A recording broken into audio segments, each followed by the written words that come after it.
So, because of these traumas, we have a whole lot of these negative sexual faculties in the masculine and feminine that are in play.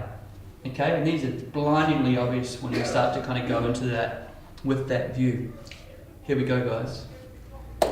Identifying our negative sexual faculties. The negative sexual path of the masculine. Ownership and control of women physically and mentally.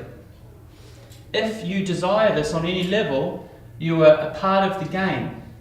And you can understand that you're actually contributing to more pain in your community on the planet. It's all holographic, guys. When you can go through this process in yourself and look at how it was set up and how you were programmed in this way and forgive yourself and forgive the people who programmed you, you can let this go and come into not ownership of anyone, not wanting to commoditize anyone, and to understanding that you want to be free and you want others to feel free and you want to approach each other on an intimate level from consent and love and a desire for innocent creativity with each other. Disempowerment and commoditizing of the feminine.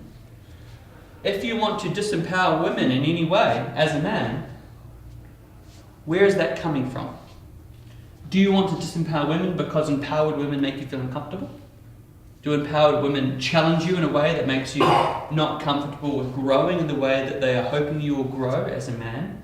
So you want to disempower them and commoditize them. Commoditize them in a sense takes their humanity away, and you can treat them like a magazine or something that's going to thrill you, and then you can throw it away like a Kleenex and then reach for another Kleenex next time you want one. There's always more tissues, right?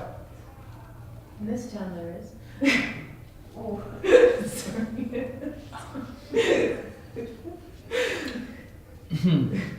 Seduction via a goal-oriented approach of competition with men and winning the feminine. That means that you want to seduce a woman out of the kind of competition of like this whole nationalism, sports, competing at school, competing within your family, competing with other men. It's a game, like treating it like a game. Competing, winning the feminine like a trophy, and competing with other guys. It's just a fun thing. You don't actually care about the girl, you don't care about yourself, you just care about the status and ego and self-gratification of winning some kind of competition, and then you win this woman and sleep with her or whatever you want to do, and then you just let it go, right? That's serious stuff. And that is very, very, very promoted in our culture of competing with each other on this level, with other guys, and also having this resentment with other guys as well, around who's going to commoditize the most women and all this sort of thing. It's like guys are competing with each other who can be the biggest asshole, right? It's really, really, really horrible. And women are subjected to this all the time.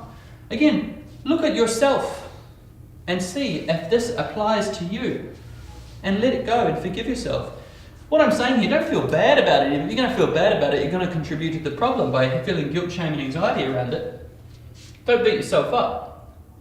Now, as men, closing down our hearts and ignoring the heart of the feminine, that means that when women reach out to us from that heart space that a lot of guys find confusing and confronting and they're afraid of it, guys will also close down their hearts and want to connect with a woman on a physical, physiological, base chakra way of both, where you're both kind of self-gratifying each other and not connecting on a heart level. You're afraid of eye contact, you're afraid of opening up, you're afraid of sharing vulnerabilities, you're afraid of going deeper into a full body spectrum kind of relationship, sexual interaction with someone. So you essentially close yourself down because you're afraid of being seen. You're afraid of who you are. You don't have that self-worth where you want to open up to someone and have them fully see you and feel you on a full spectrum. So you shut yourself down and search for a partner who is also shut down so you can be shut down together. And share in addictions or all those sort of things. You can share in low fidelity interaction with each other where you're both not challenging each other and you're both comfortable with that. And that's okay. There's no right or wrong, This is more, how do you want to contribute to the planet? Who do you want to be? And where do you want to go? And how do you want to feel when you check out? This whole concept really comes down to, we want to be leaving the planet. When we leave this body, we want to leave the planet a little bit more beautiful than when we arrived. Okay? And by letting these things go as well in ourselves is a way to get there. Hatred towards the yoni. where you live in a culture where there is this, is like the CUNT word, there is intensely a programmed hatred towards the feminine in this way, okay? And a lot of this stems from, again, these sexual regulation societies and religions, particularly fundamental Christianity as well. There's some really funny, nasty stuff going on there around this sort of thing. So if you resent the yoni, vagina, whatever you want to call it, in any way, again, you need to look at this. This is the most sacred thing we know about. That's where we all came from. Alright? So if you resent that in any way, look at that. Look at how you've been programmed. Let it go. Okay? We need to worship each other and respect each other in this way especially. Fear of empowered sovereign women who can challenge men out of laziness and back to their divine purpose.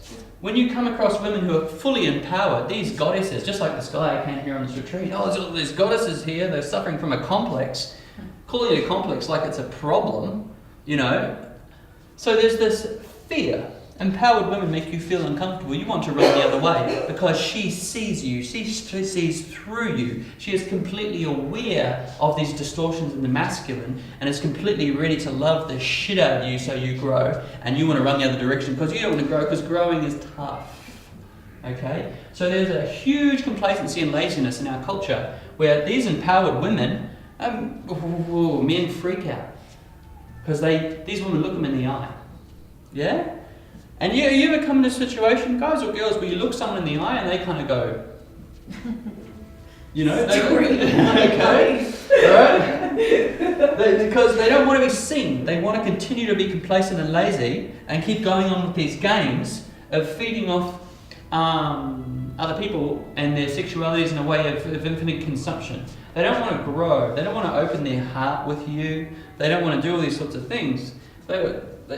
They're in a completely different realm of hoping that women are going to be easy to manage, docile, and have a low sense of self. And this is the culture we're living in. That's what a lot of people want. So when they come across someone who's empowered, scary stuff. So if you are uncomfortable around women who are completely activated and strong, why? Why are you uncomfortable? Are you afraid of being seen?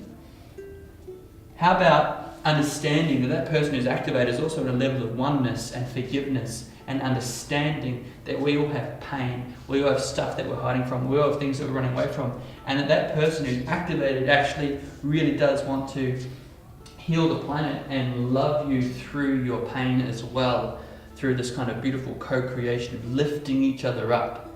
And when you're ready, these sorts of people are going to come into your life more and more and more and more. It's scary when it happens, but it's also beautiful at the same time as being scary, like when you meet a prospective partner who you fall in love with, but you're equally terrified of them at the same time, because you can feel that they see you and are opening you in a way that you need, but you're also totally freaked out about. That can be really cool.